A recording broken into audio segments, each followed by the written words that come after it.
Ini adalah London. Kota ini memiliki 215.700 jutawan, 516 sentimilioner, dan 45 miliarder. London adalah kota yang sangat kaya. Namun, di wilayah Inggris lainnya, situasinya tidak begitu baik.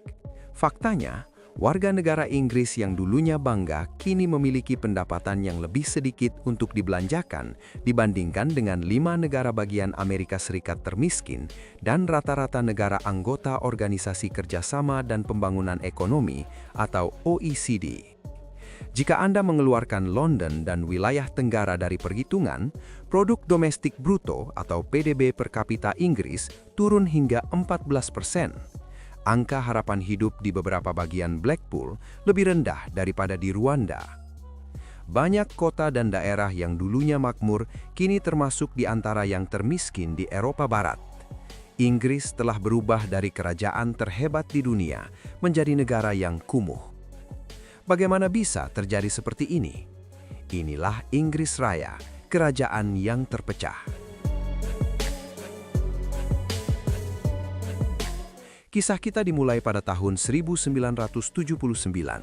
Margaret Thatcher terpilih sebagai Perdana Menteri dengan tujuan mengendalikan inflasi.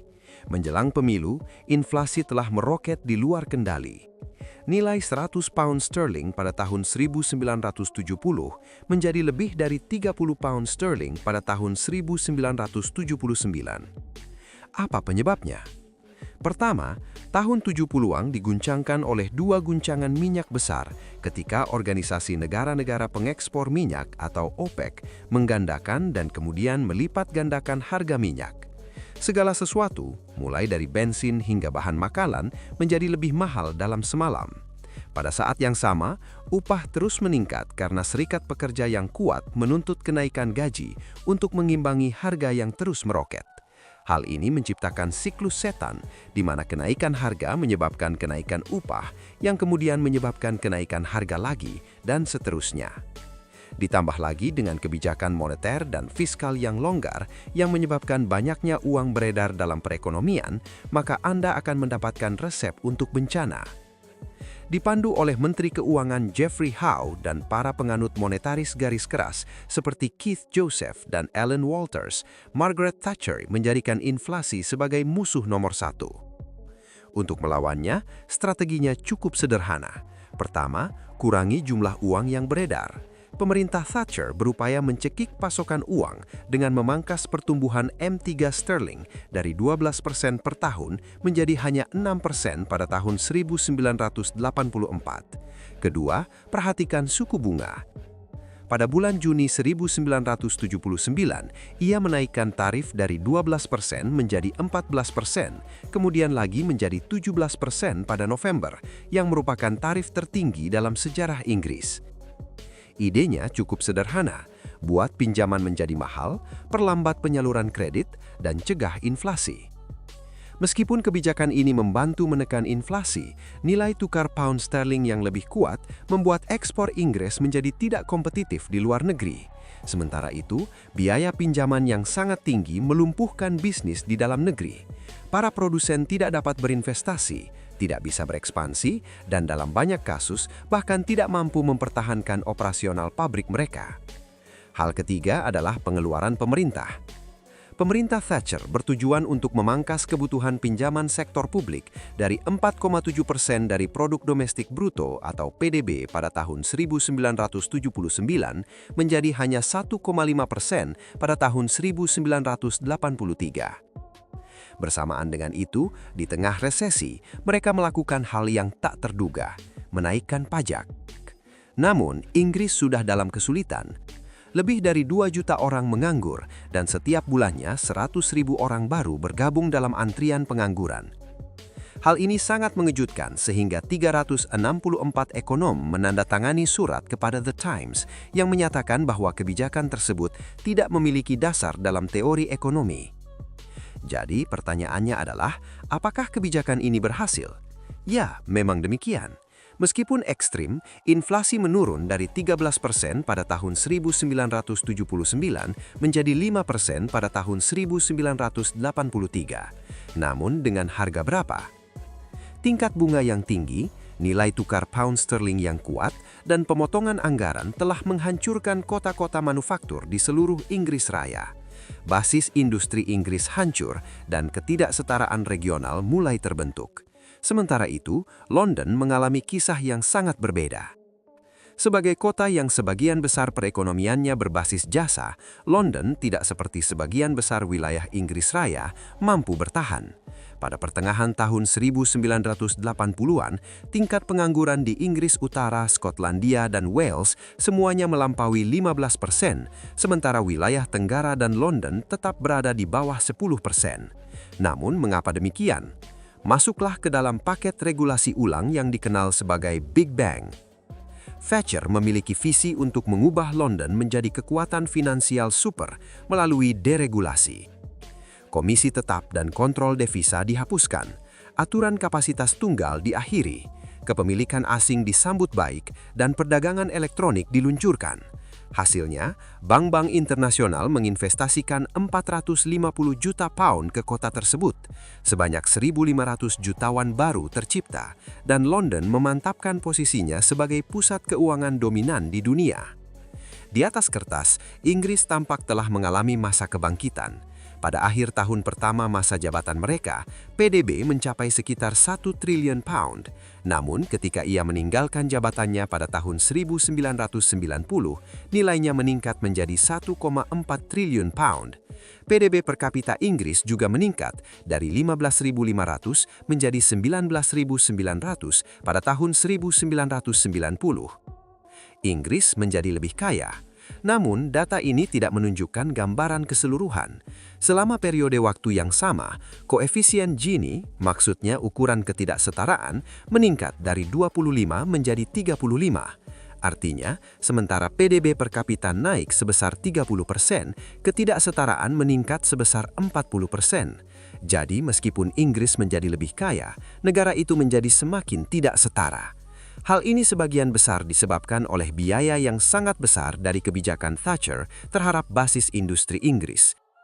Sebagai contoh, pada tahun 1979, sektor manufaktur Inggris menyumbang hampir 30% dari PDB Inggris, dan pada tahun 1990, angka itu turun menjadi 16%. Bersamaan dengan itu, lapangan kerja di sektor manufaktur turun hampir 40% dari tahun 1979 hingga 1993. Jadi, meskipun PDB dan PDB per kapita meningkat, jika Anda tidak tinggal di London, hal itu tidak begitu jelas. Industri jasa berkembang, tetapi industri lainnya menurun karena Inggris ingin menata ulang perekonomiannya. Cara lain untuk meneliti dampak pergeseran industri adalah melalui hubungan antara lapangan kerja langsung dan tidak langsung yang tercipta. Dan inilah salah satu alasan mengapa industri berbasis jasa menghasilkan PDB yang lebih tinggi, tetapi juga meningkatkan ketidaksetaraan karena pendapatan menjadi lebih terkonsentrasi di antara kelompok individu yang lebih kecil. Namun, ini bukan hanya tentang penciptaan lapangan kerja, ini juga tentang upah dan tunjangan. Pekerjaan di sektor manufaktur cenderung dicirikan oleh perjanjian kerja formal dengan tunjangan yang kuat, seperti rencana pensiun, liburan berbayar, asuransi, dan cuti sakit. Sebaliknya, alternatif bagi sebagian besar tenaga kerja manufaktur berkeahlian rendah tidak memiliki karakteristik tersebut. Dengan demikian, studi menunjukkan bahwa peralihan dari sektor manufaktur menyebabkan peningkatan ketidaksetaraan.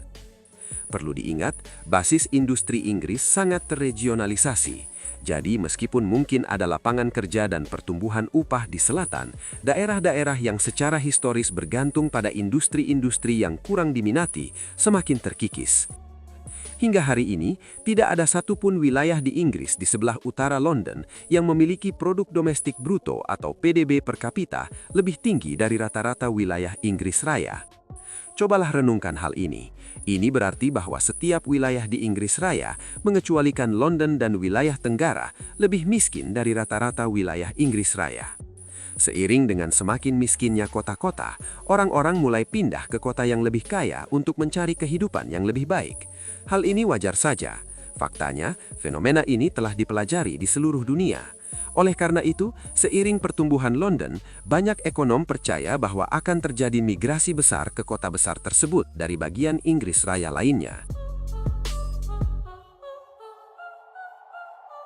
Namun, meskipun orang-orang di Inggris berpindah antar wilayah dengan tingkat yang lebih tinggi daripada negara-negara G7 lainnya, London merupakan pengecualian. Faktanya, jumlah warga Inggris yang pindah dari London lebih banyak daripada yang pindah ke London. London adalah salah satu dari sedikit kota di Inggris yang memiliki tingkat mobilitas internal negatif. Namun, bagaimana hal ini bisa terjadi?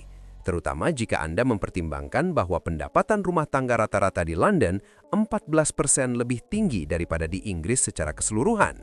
Bukankah jelas bahwa orang harus pindah ke sana? Tidak, jika Anda memperhitungkan biaya hidup. Ketika mempertimbangkan biaya perumahan, pendapatan rumah tangga di London hanya 1% lebih tinggi. Jadi, kecuali Anda termasuk dalam kelompok berpenghasilan tertinggi, pindah ke London sama sekali tidak masuk akal. Harga perumahan di London hampir 2 kali lipat lebih tinggi daripada rata-rata di Inggris. Dan jika Anda mempertimbangkan apa yang Anda dapatkan dengan uang yang Anda keluarkan, biaya hidup di London bahkan lebih mahal. Maka tidak mengherankan jika London menghadapi masalah tunawisma yang besar. Namun, ini bukanlah sesuatu yang pernah dilihat di dunia barat. Para aktivis yang menangani masalah tunawisma mencatat lebih dari 13.000 orang tidur di jalanan di London pada tahun 2024, meningkat 10% dari tahun sebelumnya, dan meningkat 63% dari satu dekade lalu. Secara keseluruhan, 2% penduduk London dianggap sebagai tunawisma. Bandingkan dengan New York yang mencapai 8%, Toronto 0,5%, Paris 0,3%, Berlin 0,3%, dan Amsterdam 2%. London berada di kelasnya sendiri. Salah satu penyebab kesulitan perumahan adalah skema hak beli yang diperkenalkan Margaret Thatcher pada tahun 1980. Idenya adalah untuk memprivatisasi perumahan sosial dengan memungkinkan penyewa yang tinggal di rumah-rumah tersebut untuk membelinya dengan harga diskon dari pemerintah. Diskon ini sangat besar. Awalnya 33% untuk rumah dan 50% untuk apartemen, yang kemudian dinaikkan menjadi 70%. Banyak orang yang berpikiran konservatif mungkin mengatakan ini terdengar seperti ide yang bagus, tetapi saya jamin ini sama sekali tidak benar. Pada dasarnya, pemerintah mengizinkan masyarakat untuk membeli properti dengan diskon besar bandingkan harga pasar, tanpa ada janji untuk memastikan bahwa ketersediaan perumahan akan tetap terjangkau. Kebijakan ini akan menguntungkan generasi sekarang secara ekonomi dengan mengorbankan generasi mendatang. Tidak hanya itu, pemerintah daerah juga harus menawarkan hipotek tanpa uang muka.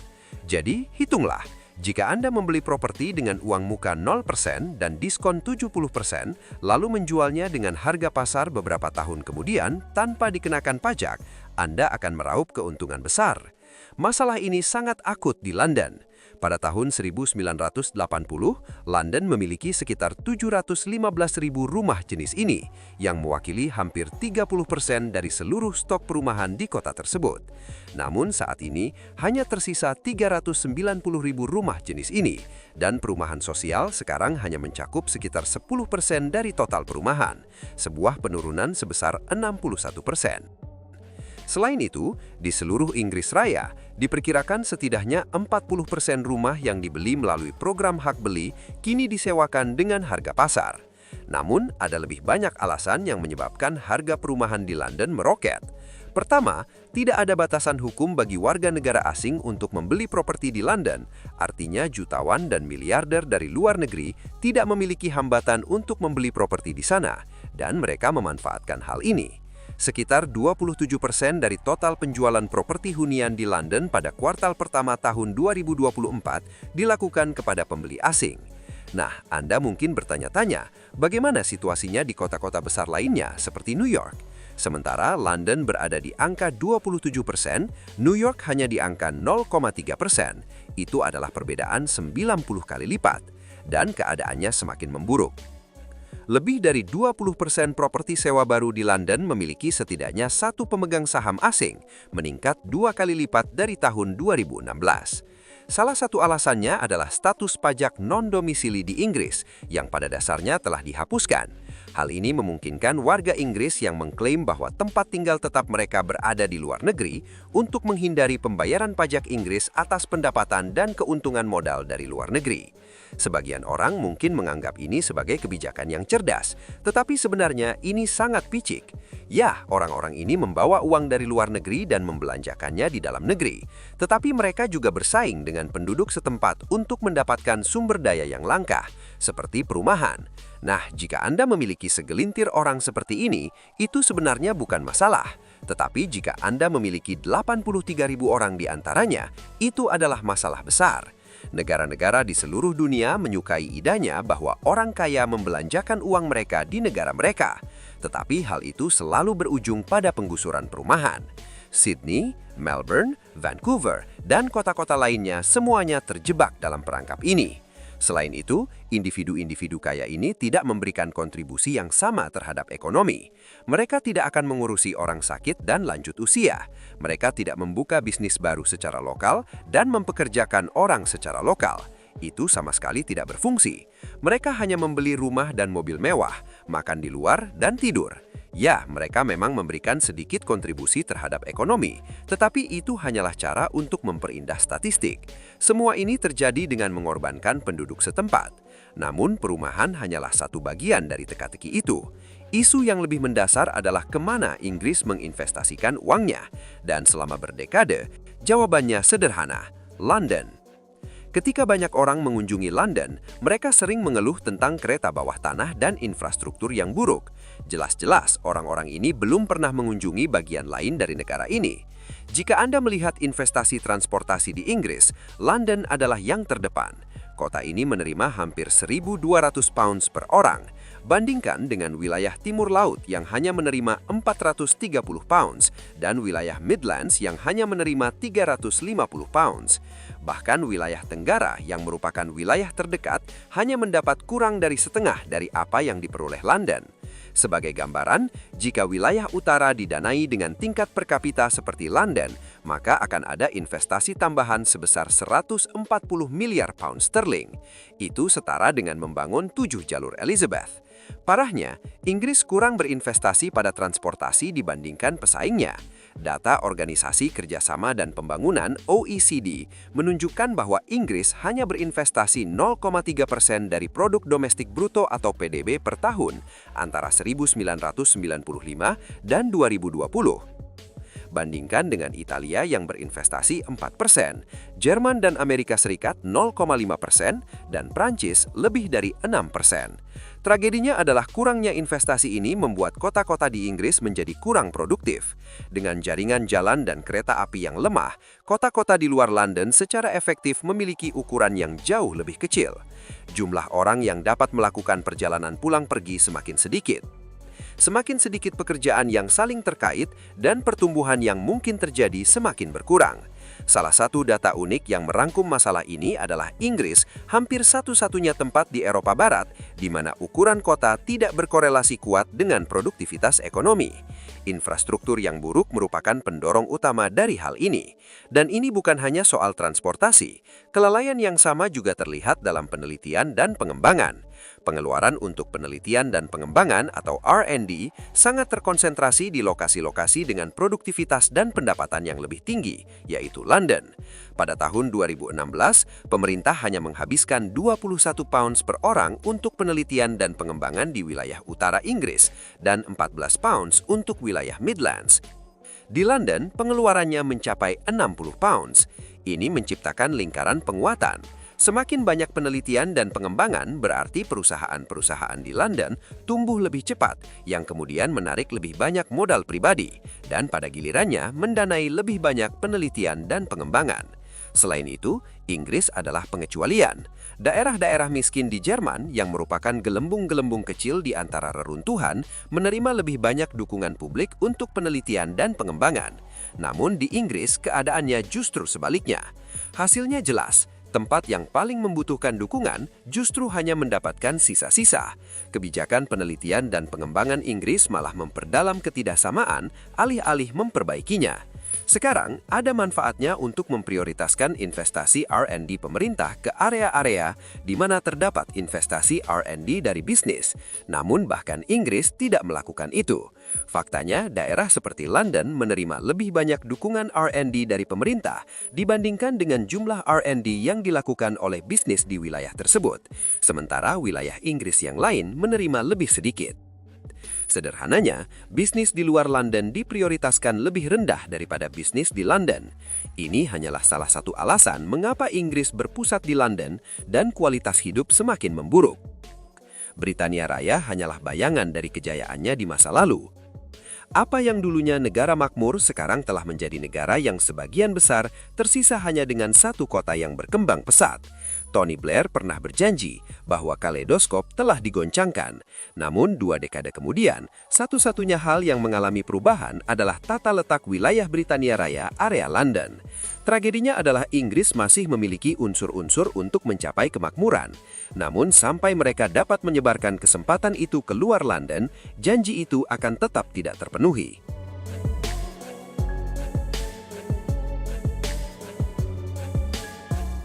Jadi ya, Inggris masih punya uang.